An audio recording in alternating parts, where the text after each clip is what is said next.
अस्सलामुअलैकुम and welcome back to the series of philosophy जिसमें हम आज थर्ड मोड ऑफ फिलोसफी को देखेंगे विच इज डायलेक्टिक्स। सबसे पहले तो मैं आपसे माजरत ख्वाह हूँ क्योंकि मैं बहुत टाइम बाद इस सीरीज को कंटिन्यू कर रहा हूँ और मैंने काफी टाइम पहले ऑलमोस्ट 5 मंथ्स पहले इसका जो सेकंड मोड था उस पर काम किया था। लेकिन कोई बात नहीं, आज हम डायलेक्टिक्स को देखेंगे, डायलेक्टिक्स बाय हेगल, और उसको बहुत ही प्रोफाउंड तरीके से समझेंगे। थोड़ी कॉम्प्लेक्स किस्म की फिलोसफी है लेकिन हम उसको ब्रेक डाउन करके सिंप्लीफाई करके समझेंगे। तो लेट्स बिगिन।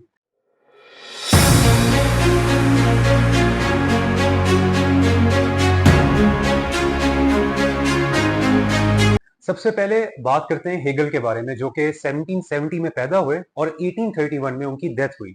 ये एक ऐसे टाइम में पैदा हुए जब हिस्टोरिकल कंडीशंस जो हैं वो ऐसी थी कि दुनिया ने, यूरोप ने इनलाइटनमेंट की पीरियड को एक्सपीरियंस किया था, जिसमें आर्ट्स को, ह्यूमन रीजनिंग को, फ्रीडम को, साइंटिफिक प्रोग्रेस को बहुत ज्यादा अहमियत दी गई थी, बहुत ज्यादा एडवांस किया गया था। इसके अलावा अगर देखें, जो डोमिनेंट तरीकेकार था चीजों को समझने का, हिस्ट्री को समझने का, सोसाइटी को समझने का, वो था मैकेनिकल मटीरियलिज्म।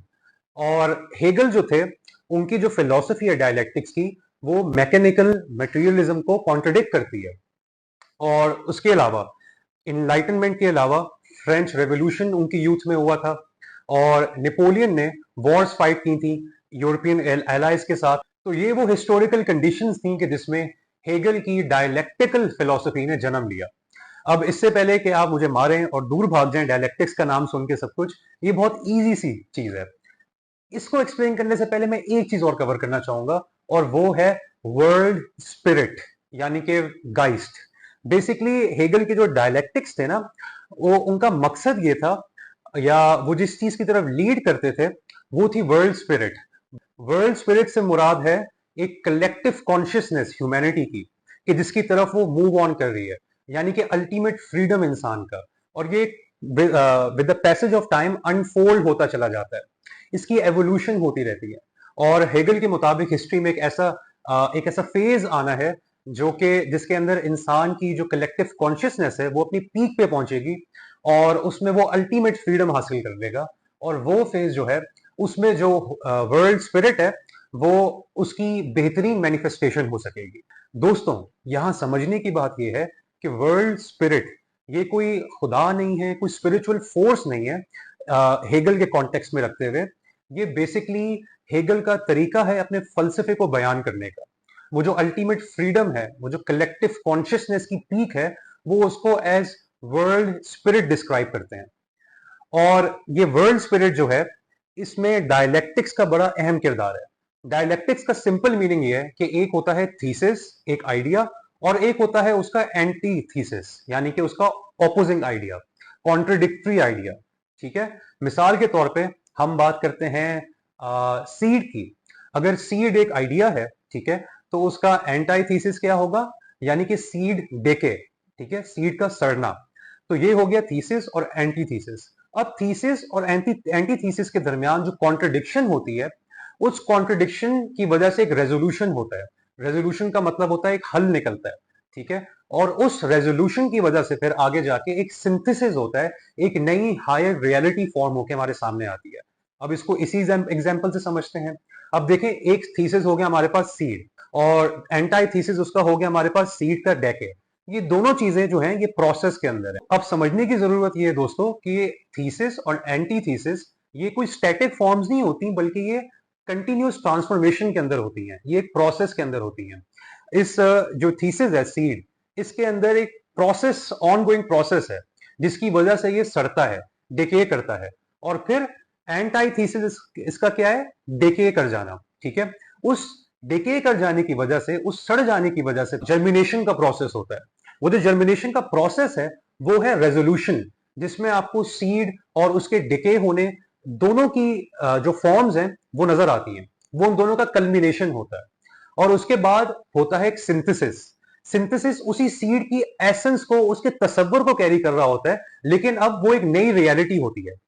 और इस रेजोल्यूशन की वजह से इमर्ज होके आती है हमारे सामने एक नई रियलिटी, जो कि उस सीड के एसेंस को कैरी करती है, लेकिन एक कंप्लीटली चेंज्ड फॉर्म होती है, और वो होती है सैपलिंग यानी कि पौधा, और ये पौधा फिर एक नया थीसिस बन जाता है, ठीक है। और उसका एंटाई थीसिस क्या होता है, वो environmental factors such as wind, heavy rainfall और बहुत सारी चीजें जो कि उस सैपल को मजीद ग्रो करने से, नर्चर होने से उसके रास्ते में रुकावट पैदा करती हैं। और जब उन रुकावटों को वो पार कर लेता है, वो बेंट होता है, वो हील करता है, उसको पार करने के बाद, वो एक्सपीरियंस गेन करने के बाद वो एक नई शक्ल इख्तियार कर लेता है, वो ट्रांसफॉर्म हो जाता है into a fully grown tree. और वो ट्री जो होता है वो सारा का सारा उस सीड के एक्सपीरियंस को कैरी कर रहा होता है, उसकी एसेंस को कैरी कर रहा होता है, वो एक नई रियलिटी बन के हमारे सामने आता है। और वो ट्री भी फिर इसी तरह से एक thesis, anti thesis, resolution, synthesis के प्रोसेस में आ जाता है, जिसको कहा जाता है डायलेक्टिक्स। और ये प्रोसेस ऑन गोइंग होता है। दोस्तों, ये बड़ा जबरदस्त फलसफा है, क्योंकि इसको यूं समझें कि जब इसको हेगल ने बेसिकली तारीख को, हिस्ट्री को, नेचर को, रिलीजन को, फिलोसफी को, हर चीज को समझने के लिए डायलेक्टिक्स का इस्तेमाल किया। और इससे पहले जो इंटरप्रिटेशन की जा रही थी मटीरियलिज्म में रहते हुए, वो मैकेनिकल थी, यानी कि लीनियर तरीके से चीजों को इंटरप्रेट किया जाता था, कॉज एंड इफेक्ट से। लेकिन हेगल का जो फलसफा है, जो फिलोसफी है डायलेक्टिक्स की, ये इन सब चीजों को पीछे छोड़ देती है। और मजे की बात यह है कि उस जमाने में जो साइंटिफिक एडवांसमेंट्स हो रही थी, इवन जो फलसफा हेगल से पहले का था, वो इसी फ्रेमवर्क में रहते हुए किया जा रहा था। लेकिन हेगल ने एक नई रियलिटी हमारे सामने रखी। अब इसको एक और नेचर की एग्जाम्पल से समझते हैं, और वो है दिन और रात। अब दोस्तों, दिन के बगैर रात का तस्वुर नहीं है, और रात के बगैर दिन का तस्वुर नहीं है। दिन को यहां पे ले लें एक थीसिस की फॉर्म में, और रात हमारे पास उसका एंटाई थीसिस हो जाती है। दिन किस चीज को रिफ्लेक्ट करता है? दिन रिफ्लेक्ट करता है विजिबिलिटी को, क्लैरिटी को, और सिंबलाइज करता है कॉन्शियसनेस को, ऐसी चीजों को जो हमें पता होती हैं। और अगर रात की बात करें तो रात रिफ्लेक्ट करती है डार्कनेस को, सीक्रेट्स को, सिंबलाइज करती है अनकॉन्शियसनेस को, ऐसे राजों को जो जिसपे से हमने अभी तक पर्दा नहीं उठाया होगा। तो अब इनके ये जो कॉन्ट्रडिक्शन है दिन और रात की, ये जब रिजॉल्व होती है, ठीक है, अभी रेजोल्यूशन की बात करें जो कि सिंथेसिस से पहले का प्रोसेस है, जो कि थीसिस और एंटाई थीसिस का एक हल है, वो है जब डार्कनेस जो होती है वो आहिस्ता आहिस्ता ब्रेक करना शुरू करती है, और हम हल्की हल्की जो है सुबह एक्सपीरियंस कर रहे होते हैं। लेकिन सिंथेसिस क्या होता है? सिंथेसिस होता है जब हम कंप्लीट डॉन को एक्सपीरियंस करते हैं। और वो क्या सिंबलाइज करता है? वो सिंबलाइज करता है होप, वो सिंबलाइज करता है रिन्यूबल। और अगेन फिर वो डॉन जो है वो थीसिस बन जाता है, और फिर इस तरह से कहानी आगे बढ़ती रहती है, और हम दोबारा दिन एक्सपीरियंस करते हैं, फिर रात एक्सपीरियंस करते हैं, और नेचर जो है वो एक स्पाइरल की फॉर्म में आगे बढ़ती रहती है। सिमिलरली जब हिस्ट्री पे हेगल ने डायलेक्टिक्स को अप्लाई किया, तो हिस्ट्री पे भी हमें ये समझ आता है कि वो एक स्पाइरल फॉर्म में आगे बढ़ी है, ना कि एक लीनियर फॉर्म में, एक कॉज एंड इफेक्ट वाले फॉर्म में। तो दोस्तों, अब अप्लाई करते हैं डायलेक्टिक्स की फिलॉसफी को हिस्ट्री के ऊपर। अब अगर हेगल के लेंस से देखें तो फ्रेंच रेवोल्यूशन फॉर एग्जांपल लेते हैं। एक तरफ हमारे पास थीसिस है मोनार्की, बादशाहत, और एंटाई थीसिस है हमारे पास पॉपुलर रेबिलियन। अब हेगल की नजर में जो वर्ल्ड स्पिरिट है, जो गाइस्ट है, उसकी अनफोल्डिंग हुई है फ्रेंच रेवोल्यूशन के प्रोसेस के नतीजे में। किस तरह से? इस तरह से कि जो हमारे पास पॉपुलर अपराइजिंग थी, वो लिबर्टी, इक्वालिटी और फ्रेटर्निटी के लिए खड़ी हुई, वो ह्यूमन फ्रीडम के लिए खड़ी हुई। और इस प्रोसेस के नतीजे में जो सिंथेसिस हुआ, वो था कॉन्स्टिट्यूशनल स्टेट। और आप जानते हैं कि आगे जाके फिर नेपोलियन ने टेक ओवर कर लिया था, और यूरोपियन एलाइज से के खिलाफ जो है जंगे की थी। तो नेपोलियन को हेगल ने बहुत ज्यादा सराहा था, और उसके नजदीक नेपोलियन एक एक एक एम्बॉडीमेंट थी उस वर्ल्ड स्पिरिट की, जो कि अनफोल्ड हो रही थी। अब दोस्तों, अगेन अगर हम हेगल के फ्रेमवर्क में रख के देखें, तो सिंथेसिस से पहले जो रेजोल्यूशन है फ्रेंच रेवोल्यूशन का, वो है द एंड ऑफ रेडिकलिज्म। तो वो रॉबस्पियर और डिफरेंट लोग जो पावर में आए थे रेवोल्यूशन के बाद, उनका रेडिकलिज्म जब खत्म हो रहा था, वो प्रोसेस रेजोल्यूशन के अंदर आता है। और जब नेपोलियन ने पावर ले ली, दैट इज द सिंथेसिस, जिसके बाद एक कॉन्स्टिट्यूशनल स्टेट हमारे सामने आई, और उन प्रिंसिपल्स को जो है इंप्लीमेंट किया गया मटीरियलिस्टिकली, यानी कि इक्वालिटी, फ्रेटर्निटी और liberty, according to the framework of Hegel. लेकिन दोस्तों, अब हम बात करते हैं, मैंने डायलेक्टिक्स को एक्सप्लेन किया, हमने समझा नेचर की एग्जाम्पल से, हिस्ट्री की एग्जाम्पल से। अब हम समझते हैं कि इस पे क्रिटिक क्या की गई है।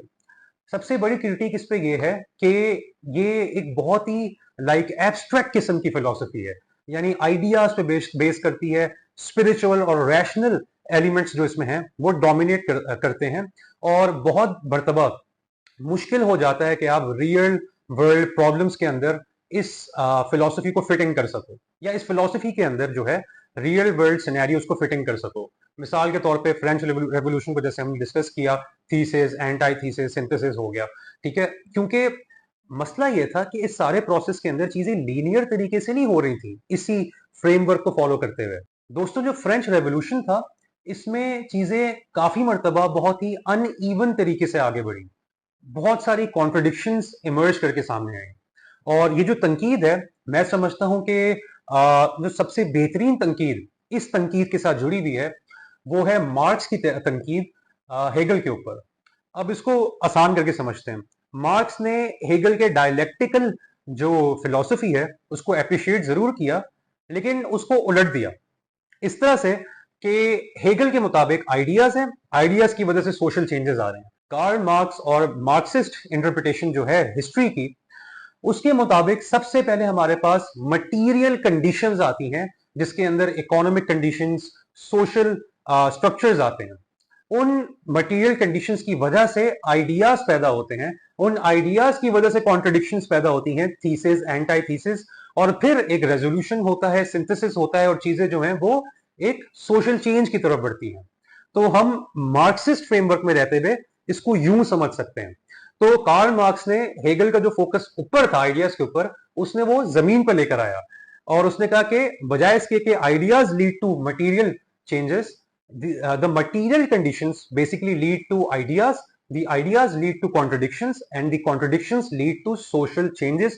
और कार्ल मार्क्स के इस डायलेक्टिकल मटीरियलिज्म की फिलॉसफी के जरिए हम और बेहतर तरीके से समझ सकते हैं कि हिस्ट्री के अंदर चेंजेस किस तरह से आते हैं, साइंटिफिकली एग्जामिन कर सकते हैं। और पर्सनली मैं मार्क्स के इस फ्रेमवर्क से एग्री करता हूं, क्योंकि इसमें जो कॉन्ट्रडिक्शंस हैं, जो कि चीजों को अनइवन तरीके से लेके जा रही होती हैं, हिस्ट्री काफी मेसी हो जाती है और उसमें चीजें लीनियर नहीं रहती, कॉन्ट्रडिक्शंस इमर्ज करती हैं, कभी कभार चीजें स्टैग्नेट कर जाती हैं, कभी कभार आगे बढ़ती हैं, सिंथेसिस होता है लेकिन प्रॉपरली नहीं होता, ये सब चीजें लगी रहती हैं। ये सब चीजें हम बेहतरीन तरीके से समझ पाते हैं जब हम फोकस आइडियाज से हटा के सबसे पहले मटीरियल कंडीशंस पे करते हैं और फिर उसके बाद आइडियाज की तरफ बढ़ते हैं। तो मेरी नजर में ये एक होलिस्टिक तरीका है हिस्ट्री को समझने का, और ये जो फिलॉसफी है ये निगेट करती है, इवॉल्व करती है ह्यूमन कॉन्शियसनेस को from understanding things from a mechanical materialistic point of view. और अगेन इसके पीछे भी बदलती हुई मटीरियल कंडीशंस का बहुत अहम किरदार है। So yes, that's it for today. I hope कि आपने इस वीडियो को एंजॉय किया होगा और आपको समझ आई होगी डायलेक्टिक्स के बारे में, हेगल की जो एब्स्ट्रैक्ट फिलॉसफी है जो आइडियाज पे बेस करती है, और किस तरह से उस पर तनकीद की गई, और तनकीद की वजह से उस डायलेक्टिकल फिलॉसफी को रिफाइन किया गया, कार्ल मार्क्स ने किया, और मार्क्सिस्ट जो काम हुआ है आगे उसके ऊपर, उसके नतीजे में हम और बेहतर तरीके से समझ सकते हैं कि कुदरत के अंदर, फलसफे के अंदर, तारीख के अंदर किस तरह से तब्दीलियां आती हैं, और उसकी कॉम्प्लेक्सिटीज को भी हम समझ पाते हैं। So yes, thank you so much.